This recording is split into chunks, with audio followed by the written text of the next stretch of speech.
Hey guys, welcome back to the WODdoc Project365, episode 348. Today what we're talking about is proper progression, especially when we're talking about corrective strategies.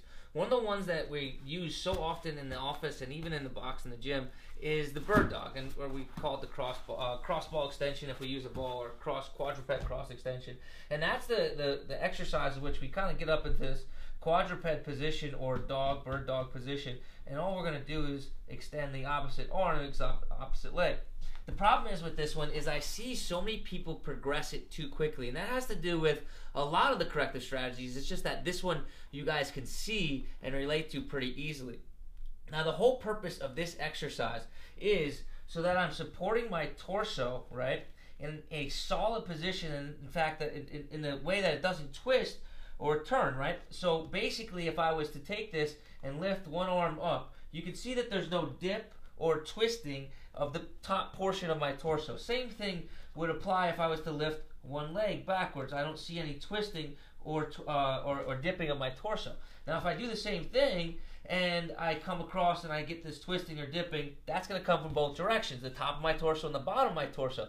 But the goal is to keep it rock solid so it doesn't move at all, and then move my appendages independently of keeping my torso rocked down. Why is that so important? Because that relates over to a bunch of our functional activities that we do in fitness, right? A lot of times we need to have our torso locked down and still be able to move our arms and legs in different directions, but keep that same like rock solid neutral position, right? Okay, so why is it bad that if we start out and we progress this too quickly? Because we're reinforcing these bad habits of not supporting the core and moving the legs and hands independently. So here's what I want to see people be able to do. I want to see people be able to move one arm away from their body, so above their head, and bring it back down, and the other arm the same exact way, without having any twisting in the torso. How can we do that? We could put this onto our back and do the same thing for lower extremities or upper extremities, okay? So this kind of just sits onto our back. It could be a PVC pipe or a cane. It doesn't necessarily matter. But the thing that you notice is that when I move here, everything stays solid and there's no moving of my little mobility device here, right? My foam roller. Same thing would happen is if I was going to bring my leg backwards, right?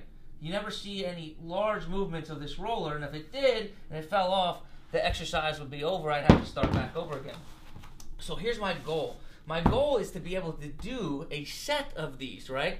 We want to be able to do 20 arm extensions on each arm, 20 leg extensions on each arm, or each leg, before we move on to this cross kinetic chain version of it, right? Because that's the most difficult.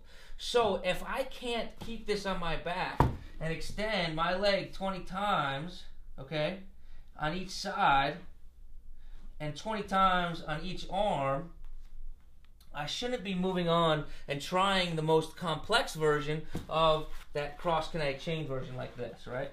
So if I'm here like such, hopefully I could do it on camera, and back, okay? So not a whole bunch of technical stuff, but more a progressive thing. We need to be able to start with simple versions and then move to more complex versions, not just take the complex version that we see in an article or magazine, because that is just going to reinforce those bad habits that we already have. Guys, I hope this helps you out. Until tomorrow, we're optimizing function to optimize performance.